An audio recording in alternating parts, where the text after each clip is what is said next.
کہ مجھے حضور صلی اللہ تعالیٰ علیہ وسلم یا ائمہ بول دے تو مجھے دل کو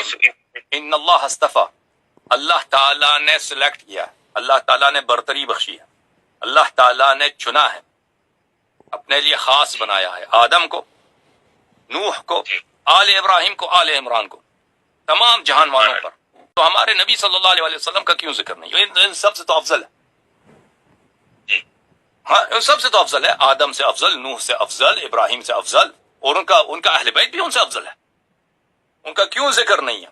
تو ہمارے احادیث میں ہے کہ یہ آیت اس طرح تھی، آیت اس طرح تھی، روایات میں آپ کو دکھاؤں، ان اللہ اصطفى آدم ونوحا وآل ابراہیم وآل عمران وآل محمد علی العالم، آیت اس طرح تھی، عثمان وغیرہ نے ان لوگوں نے بس وہ کیا کر دیا، یہ ان لوگوں کی خیانت ہے، ٹھیک ہے نا؟ آیت اس طرح تھی، آیت کا نزول اس طرح تھا،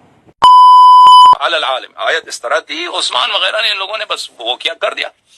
یہ ان لوگوں کی خیانت ہے، ٹھیک ہے نا؟ آیت اس طرح تھی، آیت کا نزول اس طرح تھا، علی العالم، آیت اس طرح تھی، عثمان وغیرہ نے ان لوگوں نے بس وہ کیا کر دیا، یہ ان لوگوں کی خیانت ہے، ٹھیک ہے نا؟ آیت اس طرح تھی، آیت کا نزول اس طرح تھا، علی العالم، آیت اس طرح تھی، عثمان وغیرہ نے ان لوگوں نے بس وہ کیا کر دیا، یہ ان لوگوں کی خیانت ہے، ٹھیک ہے نا؟ آیت اس طرح تھی، آیت کا نزول اس طرح تھا۔